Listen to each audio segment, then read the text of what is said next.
6:05, that's not too bad, just 5 minutes late. Appreciate everyone being here today. It's time, it's April 5th, 2021, 6:05 p.m. Time to call the city council meeting to order. Ms. Rhodes, roll call, please. Yes, Mr. Austin. Here. Mr. Blankenship. Here. Mr. Hugen. Here. Ms. Jones. Here. Ms. McGinnis. Here. Mr. Rainierson. Here. Mr. Taylor. Here. Sir, you have a quorum. Thank you, ma'am. Mr. Brian Reese with the prayer and pledge. Let us pray. Our Father, we come to you this evening so grateful and thankful for spring and the warmer weather. We do pray tonight that as every decision is made and thoughts considered on the council, I do pray for wisdom and discernment from above. I pray that you lead and guide them. Father, we pray tonight that you be with the steps and measures that our state and city are taking as we emerge out of the spread of the virus. I do pray for its continued to be kept at bay and no resurgence or new variants that would cause any setbacks. We pray that you just help us as residents of the city to be good residents and to take care and love one another. It's in your name we pray. Amen. Amen. Stand. I pledge allegiance to the flag of the United States of America and to the republic for which it stands, one nation, under God, indivisible, with liberty and justice for all. You may be seated. Thank you, Brian. Okay, is there any announcements, presentations, or public comment? I do have announcement, April 26th. It's going to be a joint meeting between Franklin City Council and Franklin School Board Corporation. It'll be in this room at 6 o'clock. So, I don't know if any of the council have heard that yet. I know, also, I want you to know that Ann McGinnis is our liaison for the school, and if you ever have any information you need to bring to us, feel free. Dr. Clinton and I have set up monthly meetings, just touch base and make sure we're staying in touch. So, I'll let you know. Thank you. Okay, is there any other announcements, presentations, or public comment? Hearing none, we'll go on to the consent agenda. Move to approve consent agenda. Second by Mr. Taylor. All those in favor? Aye. Any opposed? Okay, hearing none, moves us to old business. Move to read old business by title only. Second. Second by Mr. Taylor, read by title only. All those in favor? Aye. Any opposed?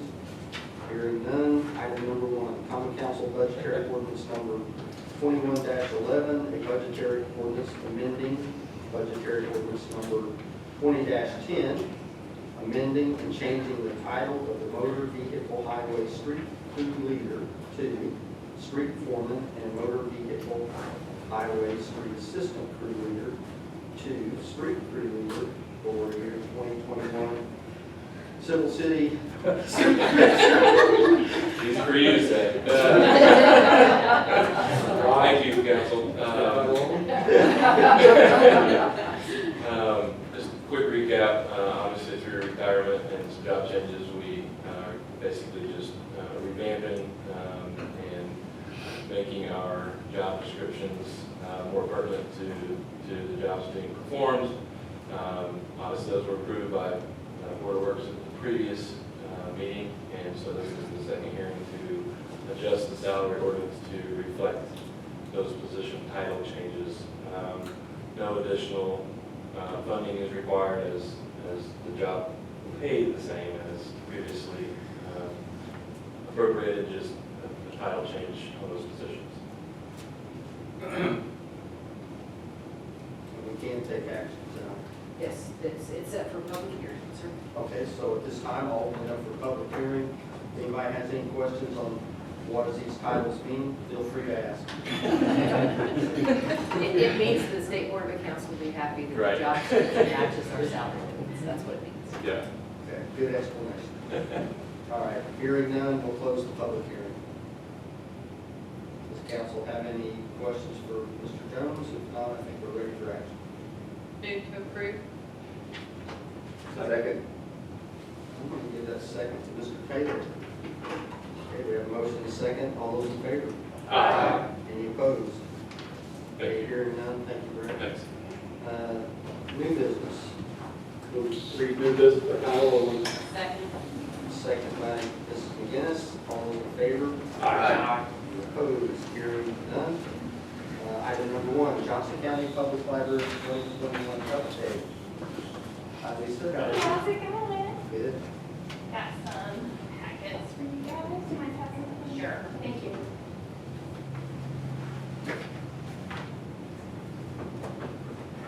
Good evening, everyone. I'm Lisa Littner. I'm the Library Director for the Johnson County Public Library, and I just love coming here at least once a year and giving you guys some updates.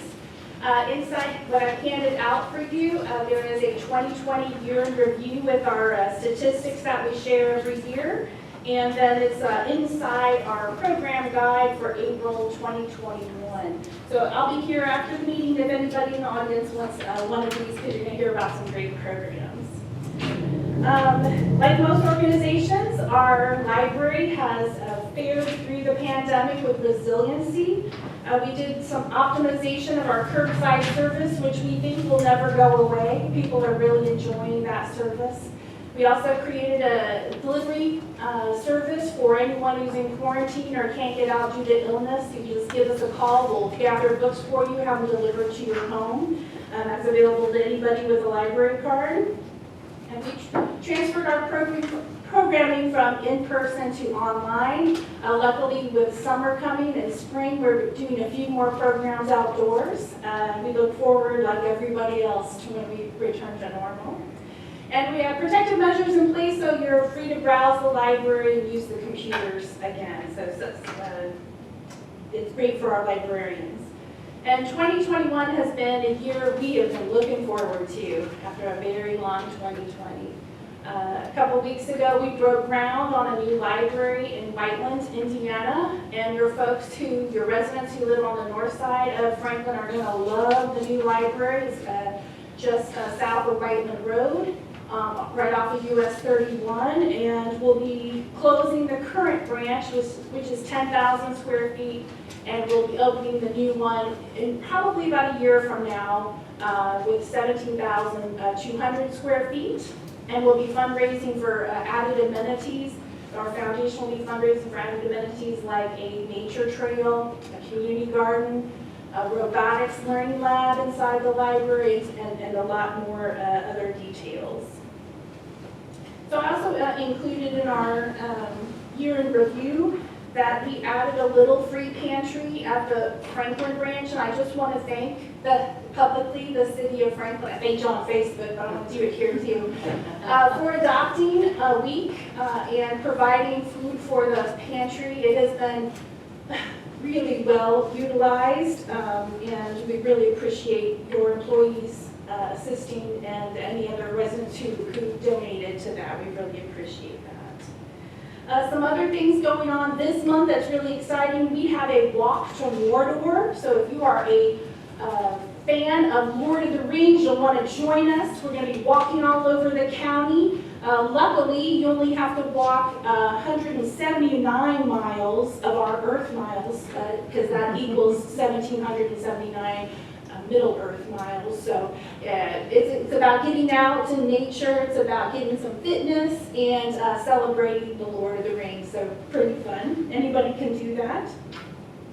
And this Wednesday marks our first Authors at JCPL, where we bring best-selling and award-winning authors to Johnson County.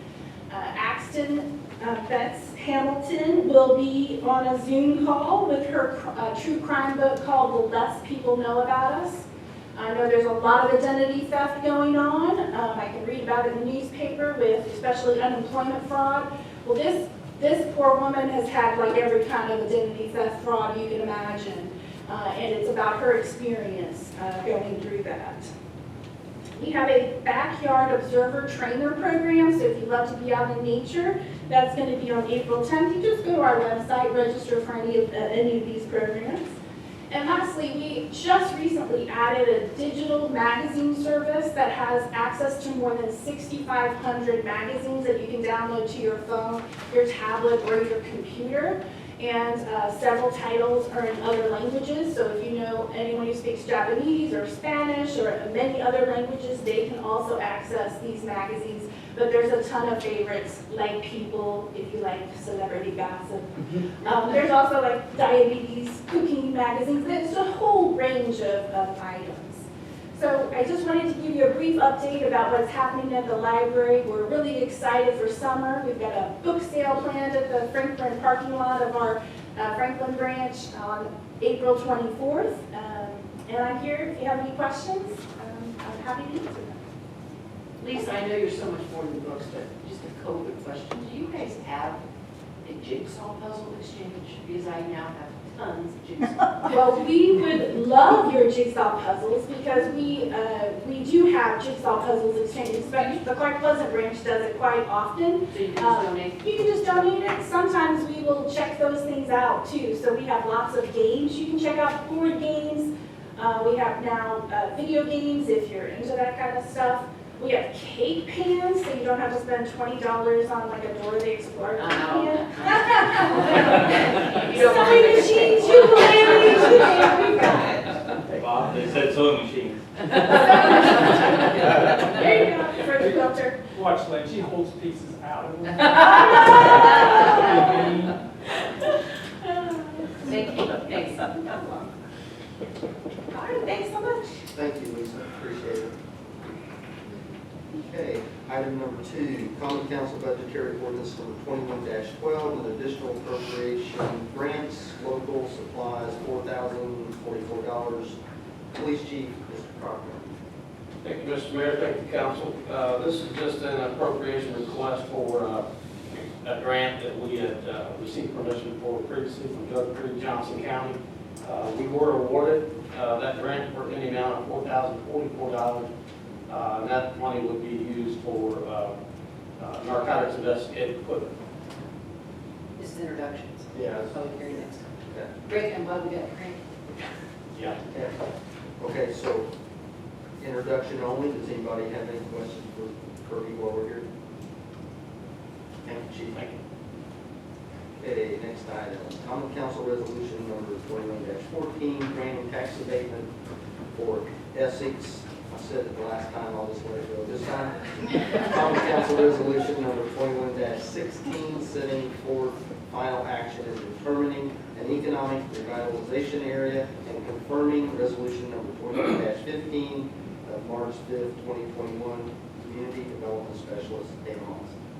Good evening. Yes, I'm here on behalf of Essex Bureau Co-op, who is coming before you tonight for personal property tax abatement and also for public hearing confirming of your ERA. Mr. Jerry Cano is here, and I'd like to ask him just to come up and just give you just a short explanation of what this personal property is going to be for. It's kind of interesting.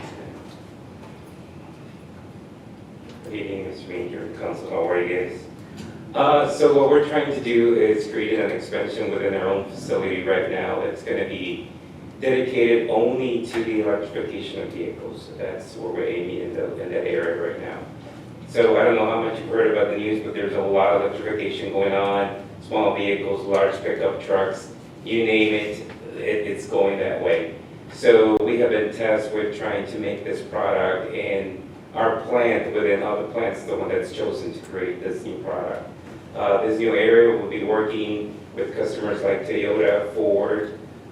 Ford right now has a new vehicle that's an F-150 that is said to be able to pull a locomotive. So we will see when that happens. According to their test, it does.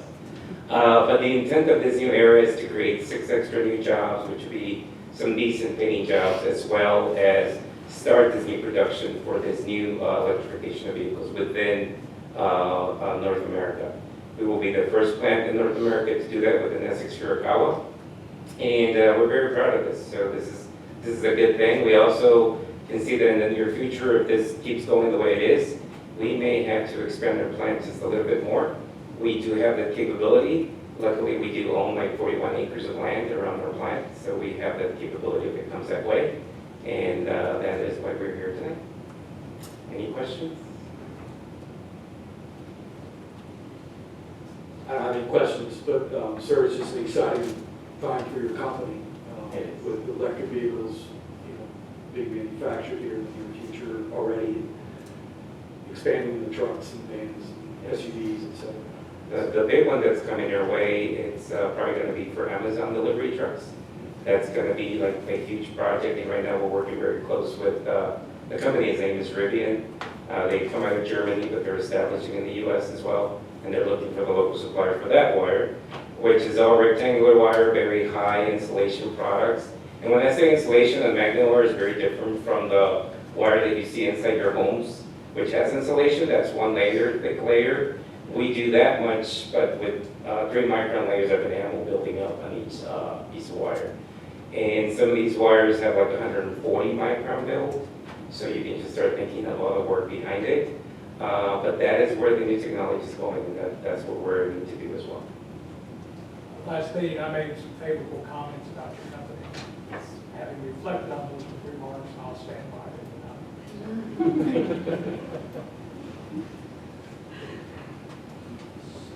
So, Dana, do you want to walk us through the procedure here? We need to have a public, we need to have a public hearing for a Yes. confirmatory resolution.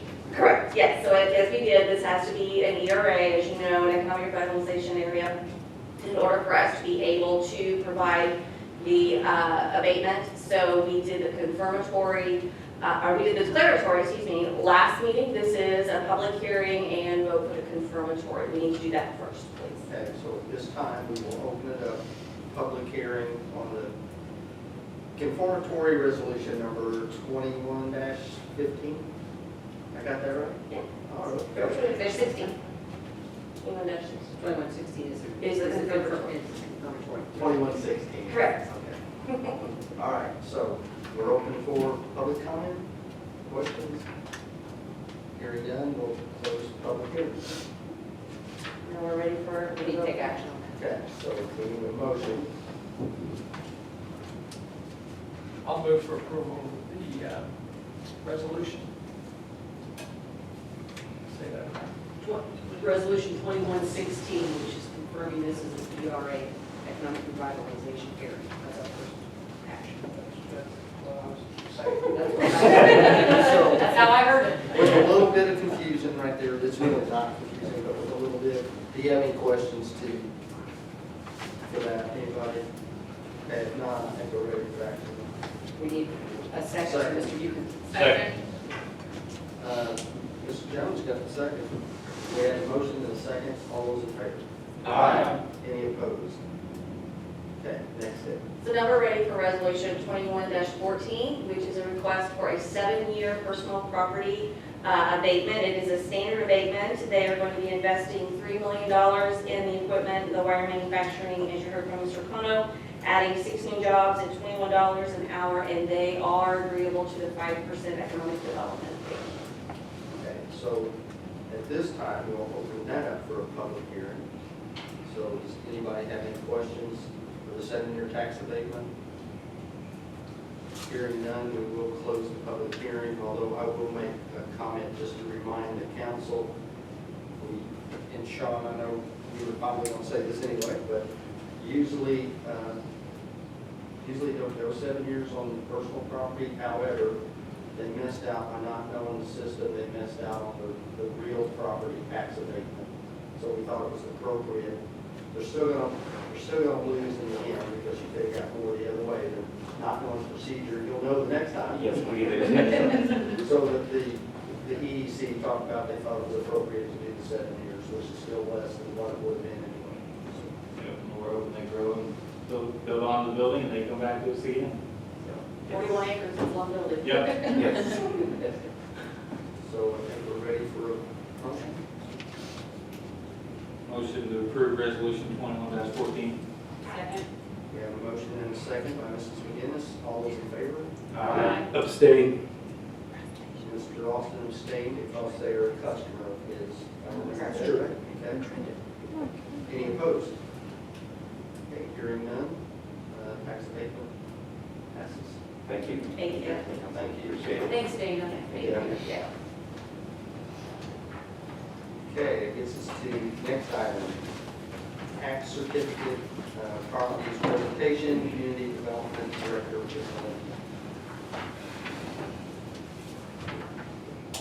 Good evening.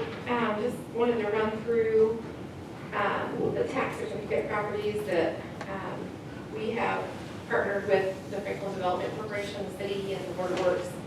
I think this was actually Lynn's idea to show kind of the history of where we've come.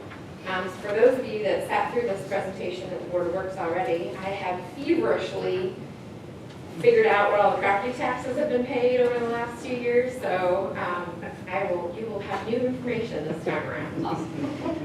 So you can see the aerial 2010, if you all recall the Red Carpet property, fabulous hotel that gave our interchange such a lovely look. It was demolished in 2010. I still have one of the bricks from when Mayor McGinnis played on the bulldozer and knocked that down.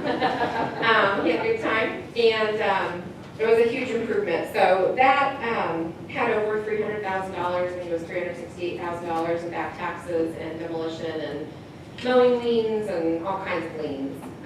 And taxes hadn't been paid for years at that location. So part of that agreement with the county, that was our first tax certificate that they were able to transfer and basically zero that out to the Board of Works. And then the Board of Works partnered with the Franklin Development Corporation to use that as an incentive to the hotel developers, the Spragues, on that eastern side of Granville Drive. So what I did, on the next slide, it shows you, and these parcels were all replatted, so it's a little bit hard to compare apples to apples, but if you take all of these parcels over the course of 2014 to 2019, the combined assessed value of those parcels for that area was $3,691,100. When it was replatted with the new roundabout and road that went through there, those same parcels in 2020, on the next slide, the 2020 assessed value was $10,678,900. As of the 2021 assessed values were just released, and I just added them up, and it is now up to $15,246,500. So I think it's safe to say that was a pretty good investment that we made as a city, and our redevelopment commission paying for that road and working through that whole demolition and tax certificate property. I also went through and added up the taxes that all of those parcels have paid. So that was replatted in 2020. Next slide. So all of those, that one, there you go. So all of those taxes start at 2020 and then 2021. So I really only have 2 years of data because it was replatted in 2020. But a combined total for 2020 and 21 taxes is $580,134. And so some of those taxes were being paid, like the Burger King and the McDonald's, and there was a little gas station there. But the majority of that area, the largest amount of taxes come from those 2 hotels. And the 2 hotels pay, almost $200,000 a year each in taxes. So it's a significant improvement in assessed value and tax collection for that area. So the next one is the first residential property. And this is at 551 West Madison Street. This was acquired from the Franklin Development Corporation. They actually paid $10,500 for this to the Franklin Development Corporation. The change in assessed value was $44,300, and now it is assessed at $91,800. And so since that was sold, and they paid $10,000 for it, there has been $11,223 in taxes collected on it, whereas there were no taxes collected previously for several years. We're not mowing, we're not boarding, there's no code enforcement involvement. So a really good return for the FTC, which got paid $10,500. And then also for the city and all the other taxing units that have started to recoup those taxes that were not paid over the years. This is a really cool, one of the original log cabins in Franklin, and so if you go inside of this, the new owners have this really great history. They've named it Ida after one of its former owners. There's exposed original beams from the log cabin. They've gone through the history of it and posted that, and then they have even some of the utensils and things that would have been used to build a house like this kind of displayed, and it's almost a little bit of a museum. It's pretty cool inside, and they did a really nice job. So this one has definitely been a huge success and helped that area. I'm going to jump in and interrupt you on that. Just for Sean's edification, one of the Johnson County quilters, Thimbles, bought that. Okay. Great. Yes. Nordine, wasn't it? Nor Dale. Dale. Last name's Dale. Carol Dale. Carol Dale. Yeah, Mike and Carol. Mike and Carol. Okay. The next one, this is 420 West Jefferson Street. And this one, the assessed value was $58,300. It was purchased from the Franklin Development Corporation for $7,500 in 2019. And it was remodeled in 2020. It was not finished, and it was assessed at $85,000. The 2021 value, assessed value, is $154,700. And actually, it was purchased in August of 2020, so almost a year exactly after it was purchased from the FDC, it was sold by Paul Ambrose for $209,000. Is what this house, they paid for this house. And since 2018, there's been $2,775 in taxes paid, whereas there were no taxes paid previously. And obviously, that assessed value is doubled, so those taxes will double going forward as well. So another great success story. This was a partnership with the school. They used a lot of volunteer labor on the demo and those kinds of things, so it was a great learning experience for those kids. The next one is 348 Kentucky Street. This was acquired in 2018, and they paid $6,000 for this property. It was 5 apartments, 5 very small apartments. There was a huge hole actually in the roof, and water was coming in, and it had been boarded up, and we were mowing, the city was mowing. It was a code enforcement nightmare. Bob Hugin's in-laws knew this in and out and had a lot of communication with the city about this property and fed the cats and all kinds of fun things that lived there. Anyway, this was purchased for $6,000 from the Franklin Development Corporation. And a little bit interesting here is because it was assessed at multifamily and income producing multifamily, the assessed value is $107,400. And so the assessed value actually went down in 2020 because it was reassessed at single family, so it was $101,600. I did look up the 2021 assessed value, and it's still not 100% complete, but the 2021 assessed value was $125,000. So it's still an increase in assessed value even over multifamily, and I think as it gets completed, that assessed value will go up as well. Since 2018, there's been $9,276 paid in taxes, whereas previously this was not collecting any taxes. Tax revenue was a drain. And that's going to be a single family? It is single family. Okay. It's owner occupied, and they're kind of living there and trying to do the rehab and. Okay. Yeah. Drove by, it looks great. It does, The yeah. windows and the wood frame It's a lot better. around the windows is really nice. The next one is 544 West Jefferson Street, and an important thing on this one, when this went to tax sale, there was $85,681 in back taxes and liens on this property. It had been vacant for almost 19 years. Windows were boarded, there was an apartment in the garage, and there were 4 apartments in the actual house. I think there was 24 cats that lived here. And it was a constant source of code enforcement and police runs and all those kinds of things. It was just a real nuisance for this neighborhood. It was purchased from the Franklin Development Corporation for $10,000 in July of 2018. And you can see here, this is another one. So this was assessed at multifamily, and it's been reassessed to single family. So the assessed value actually did go down by $1,000, but obviously it's not completely renovated. It's in the still very beginning stages, and they picked back up work on it now. But there's been some stabilization done to the porch and those kinds of things. So I only expect the assessed value of this to rise, and hopefully we'll get this finished. Put a one in front of it easily. Or- Absolutely, yeah, I think, or you know, two. this will easily be, you know, close to 200,000.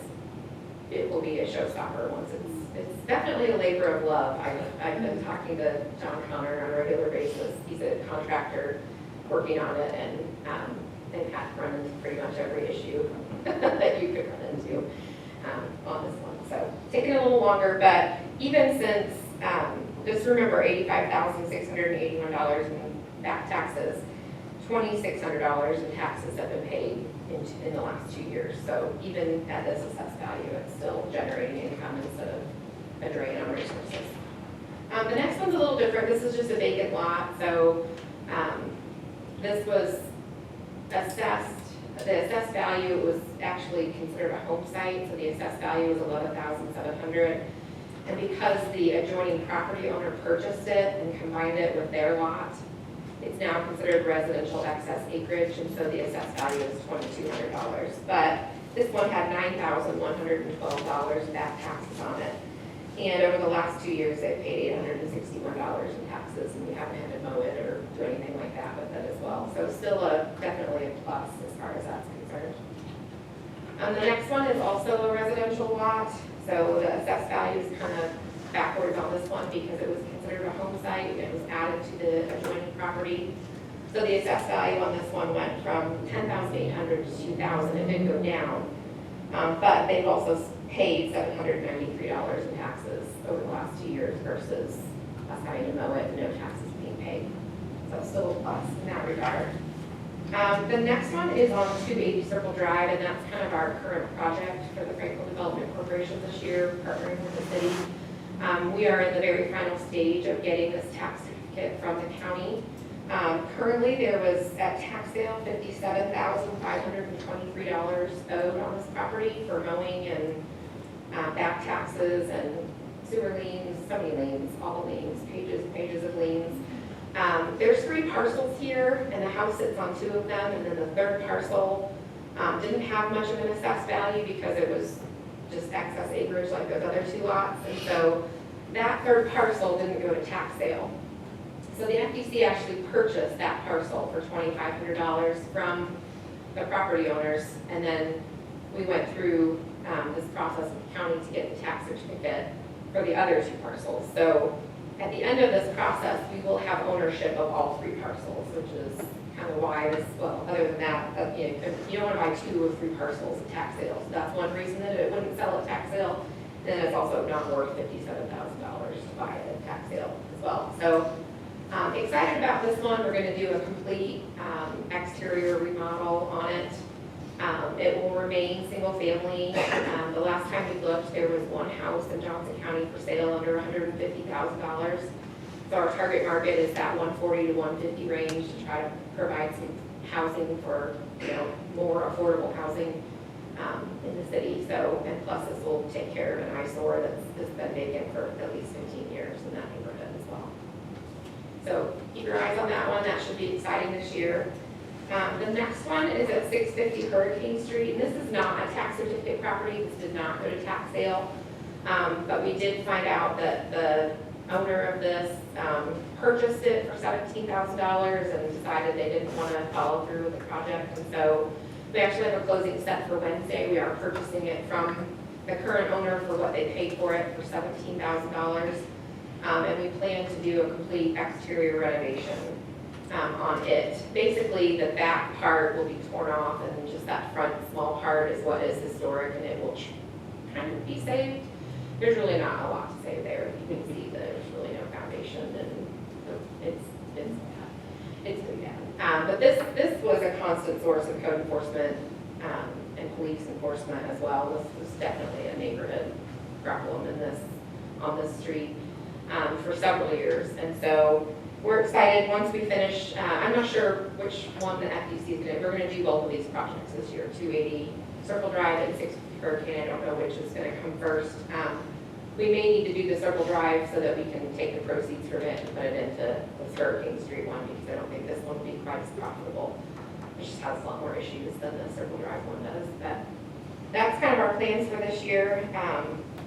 And then obviously hopefully the assessed value right now it's 14,200, and the anticipated price range for this is also that 140 to 150 range. So the assessed value obviously will increase here as well. Chris, that's exciting to see. Thank you for sharing.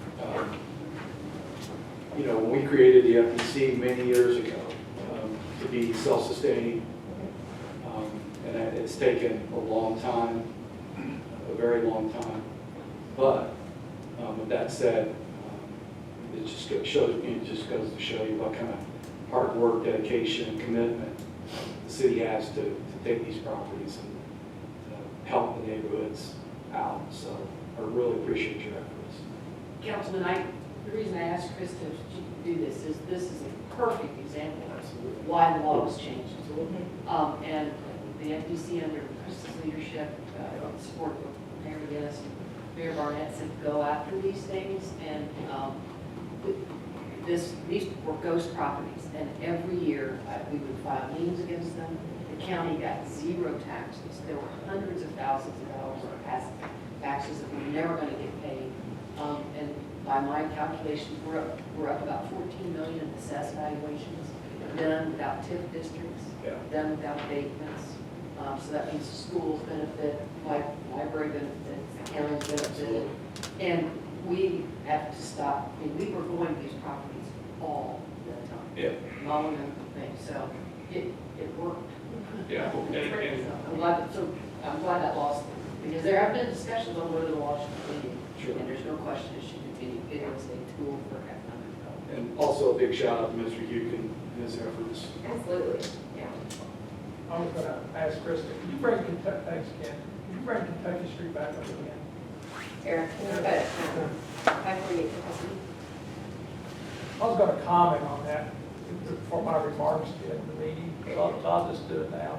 As Krista mentioned, my in-laws live across the alley, which the Mayor's Alley program, makes that pretty nice right there. I asked them over the weekend, I was over at the house, I said, how long has it been since that house has been with the needles pointing in the right direction? And they said 49 years, it's been going downhill. Yeah. And it's not only just a burden for fire runs and everything else, but gunpowder was made in that one of those buildings, multiple runs. Really bad. They reported at one point the people that lived upstairs had a washer and dryer, and how they drained it out, a hose out the window that went out on the roof. It was raw sewage that was. Raw sewage come up out of the ground, but it was a nuisance property to the neighborhood.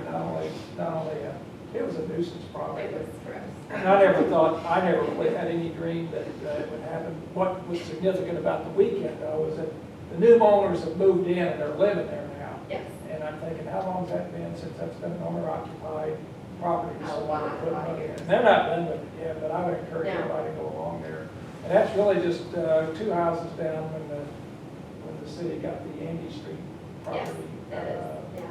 The project, that's gonna help that, but, And I joked about the cats there and your mother-in-law feeding them, but when we had the open house, when we were accepting proposals, I sat on the porch to let people look through the property, and I went home with fleas, like, so gross. should have asked. I can't believe I just said that in public meeting. Yeah, that's gonna be in my book, I write, City Adventures. One other thing, Tara, could you go back to the property that, out on the east side? And I'm just touting the city, because Steve, you made the decision to not TIF that, but there had been discussions about TIFing that. And since the school had never really protested about doing the bond issue, the city decided to not TIF that, which means the tax revenues go into. Yeah, all of those. All that, you can explain that better than me, but that was The schools, library, the county, the city, all of them. yeah, there's been a lot of, valuation increases, a lot of use of the TIF dollars in the downtown especially, but I really think that the Madison Street and just those neighborhoods need some help, and people are starting to actually buy homes and fix them up. Yeah. That normally would never even looked at. We are a little bit of a victim of our own success in that there aren't really any houses that go tax sale anymore. Because people are buying them, no matter, what the back taxes are. So that's why the model is changing a little bit, where we're actually having to purchase properties. But we're gonna still target problem properties to try to solve those issues for neighborhoods. Big shout out to FD's Franklin Development and Franklin Heritage, because they're involved in this as well. Group effort, for sure. And the city for supporting the FDC and so forth.